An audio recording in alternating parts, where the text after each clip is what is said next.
Okay, welcome back mga bay sa channel natin, Boyax Bisitek. Nagbabalik na naman po para sa bago nating i-upload na video So dito nakikita natin dito na meron tayong isang DIY na oscilloscope mga bay.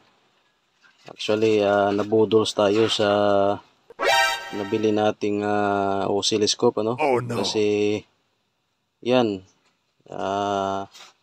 na fake. So medyo ako kasi doon sa nila sa online kasi itong mga bay kala ko original o original yung kanilang product, kasi doon sa mga nakikita ko original naman hindi ko alam kung bakit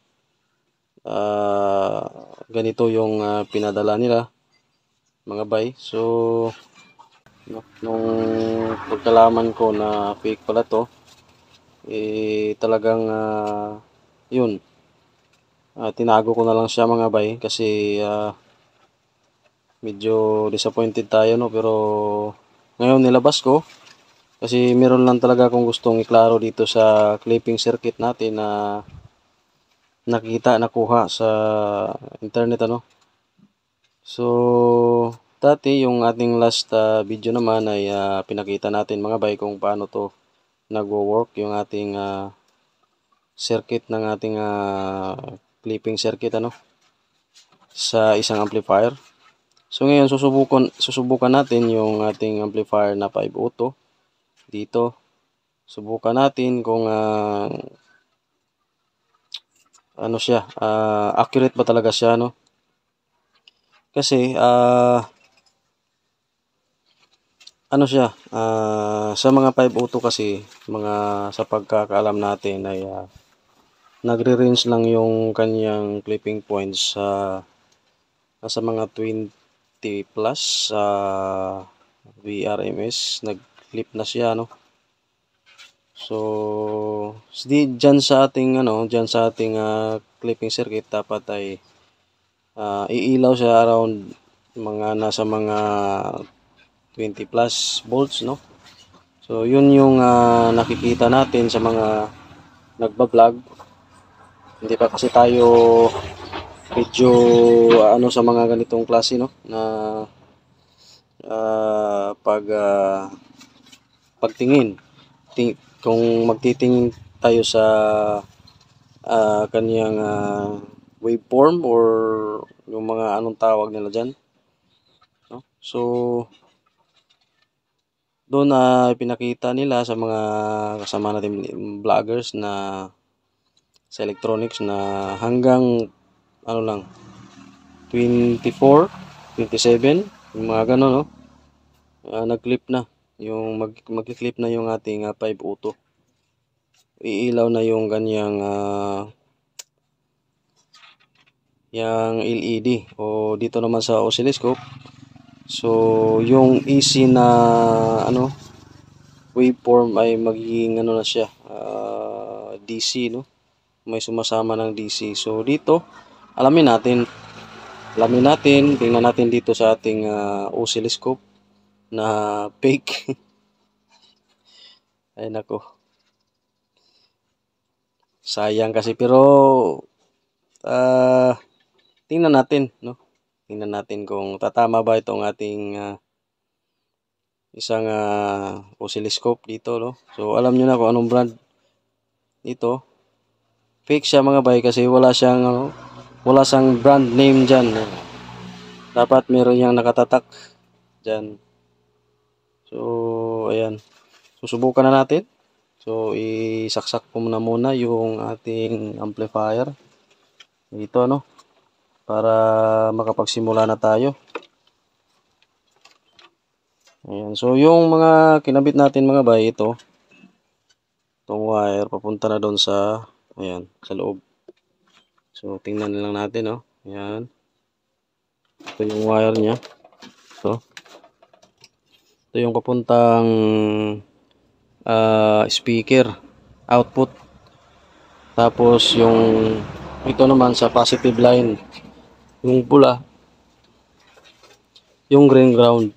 So ganito din dito, no. So yung pula na yan ay sa positive rail natin. Tapos yung gitna dito, ito yung output ng ating speaker. Ayan, output ng amplifier pala. Tapos yung green naman yung ground natin, no. Tapos ito yung ating wire ng oscilloscope natin, kinabit na. So dito na lang tayo nagkabit sa kanyang pinaka-input dito sa ating clipping circuit. Tapos yun na yung ground, no, itong green, connected din sila dyan sa ating amplifier.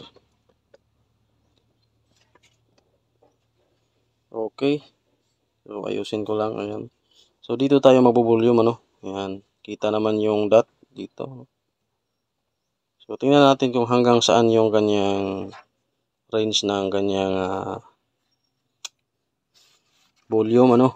So saksak natin, tapos naka-tone generator na tayo. Ayan, speaker lang yung ginamit natin, naka-bass siya. Pero sabi ng mga master natin, medyo mahirap talaga daw sa wala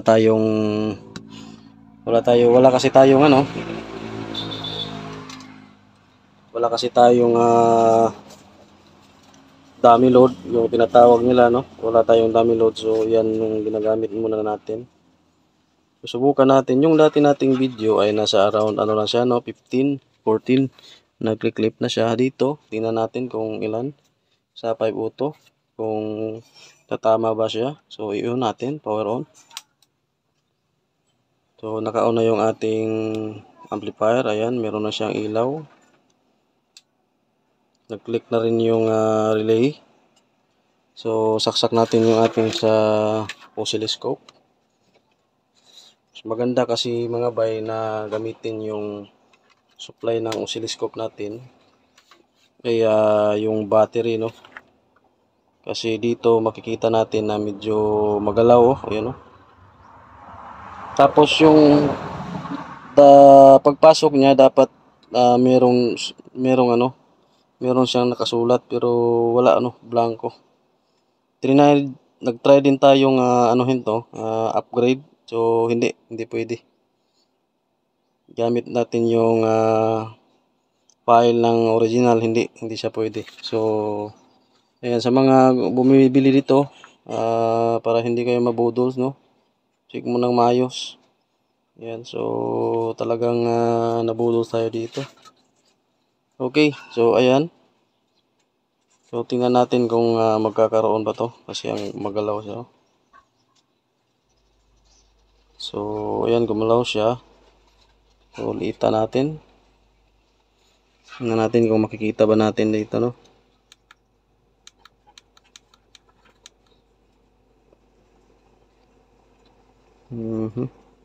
Ayan na yung kanyang waveform.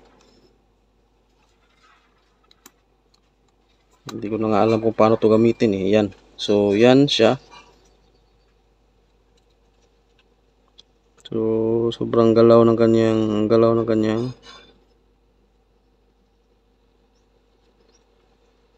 so hindi talaga siya accurate, mga bay, yung natin dito. Waveform niya. So yan lang, wala tayong magagawa dyan. So tika.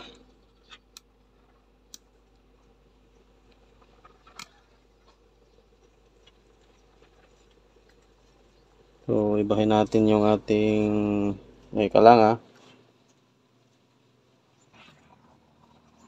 So volume tayo, mga bay. Tingnan natin dito, no. So mamaya ipapakita natin mamaya kung ilang volts ba yung RMS yung kanyang clipping, no. So volume natin.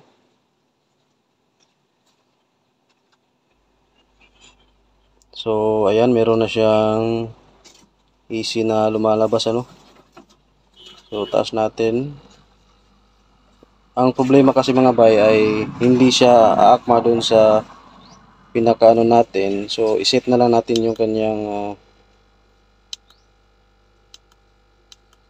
dito na lang natin titingnan, no, sa baba, no.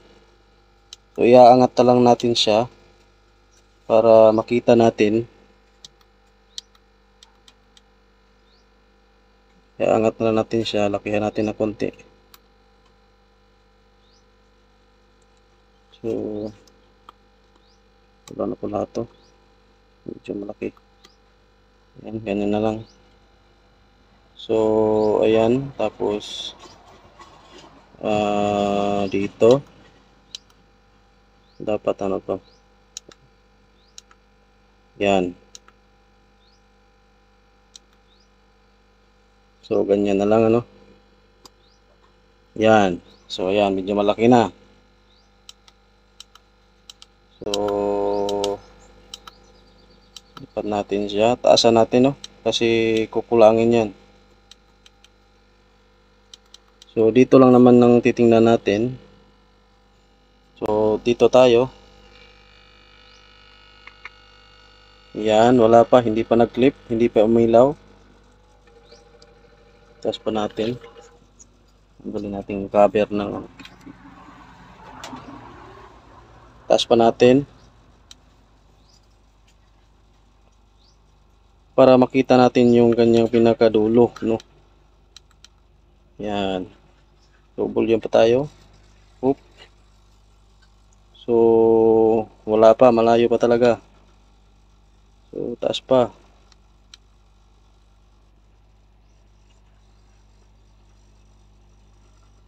Yan.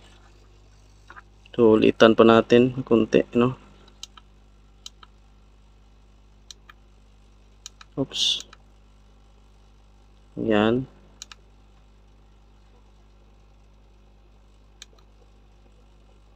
So ganyan na lang. Ko alam kung mapapataas pa ba natin to. Ayan. So hindi na talaga. Nasa 10 volts pa lang tayo, no? 3, 2, 1. Itong mahirap sa mga fake.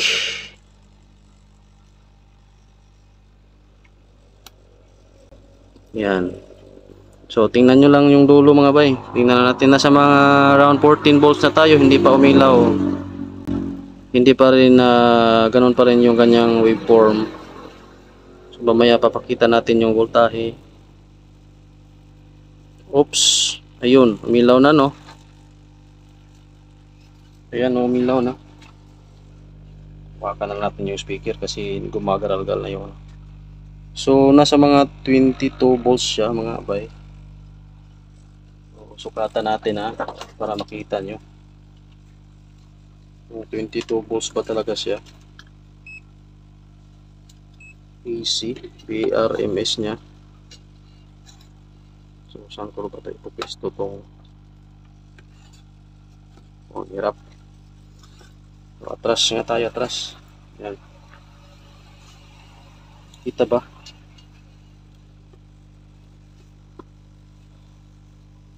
So ayan sukatan natin. Medyo umilaw na yung ano niya, clip, pero yung waveform dito ay ganun pa rin. So base dito sa VRMS niya dito ay nasa mga 22 volts.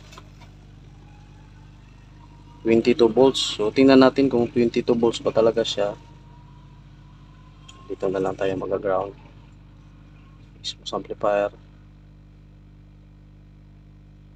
Kulang. Range pa tayo dito sa taas. So dapat naka-AC. AC tayo. Mabay yan. Pasensya na mga bay. Medyo alanganin talaga yung ating ano dito, no. So tingnan natin kung ilang volts na meron dito. So ayan, 22 nga. 22 volts. Ayusin natin. 22 volts AC. Ayan 22, no? So taas pa natin, umilaw na konti yung flip indicator natin. Angat pa natin. Ayun oh. So yung ano niya, mas umilaw na siya, tapos yung kanyang waveform dito mga bay ay hindi na siya kumbaga U, no? U, hindi na siya U. Ayun. Teka lang. Naubos yung music natin. Yung tone generator natin naubos. Ulit tayo ulit. Okay.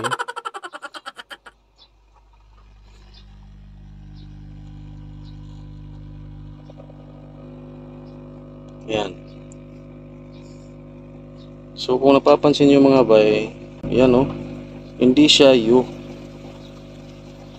Itong kabila dito ay mataas, pero dito ay bumaba. So hindi na siya U, hindi katulad nung hindi pa nag-clip. Yun na U kung kanyang form. Ayan oh, U. Ayan.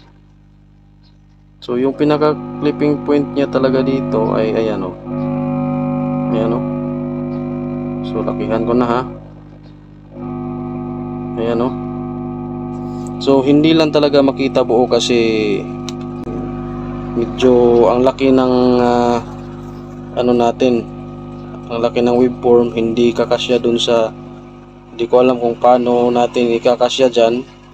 So talagang sa ano niya, dahil fake siya no. So maliit lang talaga yung screen niya. Ayan no.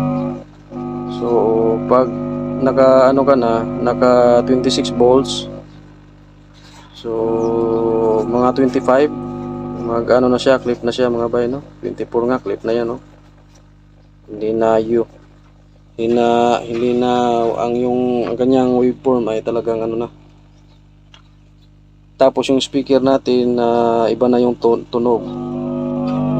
Ayan no. So ayan. So ito, pag-aaralan ko pa kasi itong oscilloscope natin no, kung paano siya mag-work kasi first time kong ganito no. First time kong gumamit ng ganyang klaseng ganitong mga klaseng gamit pang electronics. So balik natin. Isintro natin mga bay. So ayan, kayo nang humusga mga bay kung ano yung ano nyo nasa isip nyo ngayon. So around 22 23 lang siya yung kanyang pinaka clipping point. So ayan. So sa mga bumibili nito, mag-ingat at klaruhin talaga no, kung ano, para hindi tayo mabukya katulad ngayon, nabukya tayo. Ay nako. So tingnan natin sa music kung anong hanggang ilan yung kanyang ano dito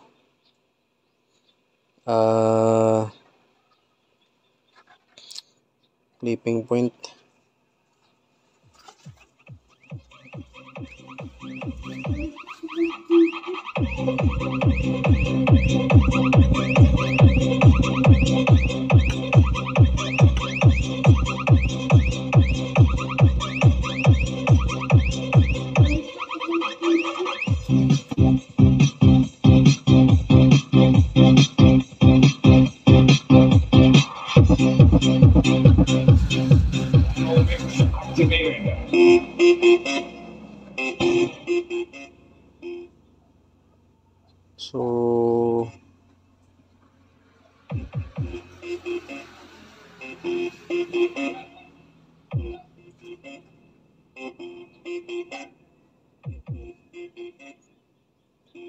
So ayan mga bay no. Mas mababa talaga yung kanyang ano clipping point dito pag ano siya, pinatugtog na natin. So hindi ko alam, baka kulang ng o kailangan talaga niya ng kumpletong speaker. So siya, sa mga bay natin na marunong na dyan, no, please naman pakibigay ng kahit man lang i-comment down nyo below dyan sa comment box natin kung bakit hindi umabot dun sa clipping point niya ay na siya, clip na siya, no. So nasa mga around 17 na siya.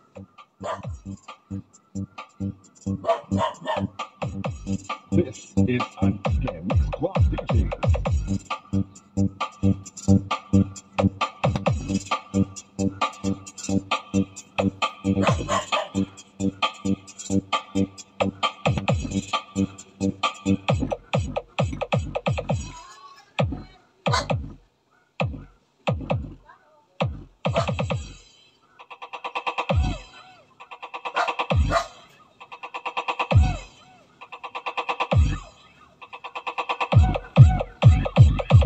This is Team Ladladeros.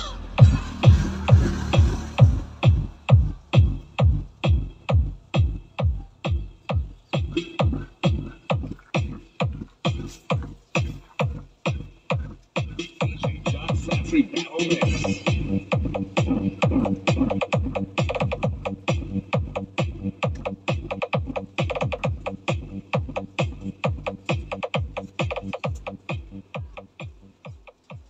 So ayan, so na-observe ko mga bay, umabot din pala siya ng mga 20. So kaya lang yung speaker natin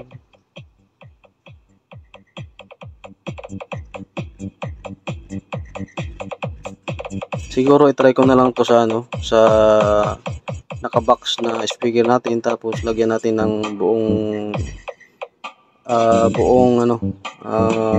tawag dito, left and right speaker, so sa susunod na lang na video mga bay.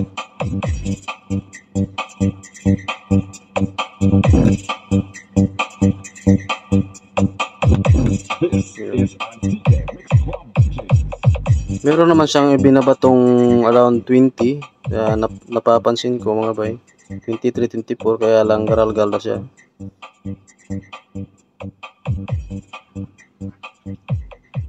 So okay, hanggang dyan lang muna tayo mga bay. So comment down mga master natin kung anong masasabi nyo. Kayo nang humusga. Ayan. So goodbye mga bay, maraming salamat sa panonood nyo. This is Team Ladladeros.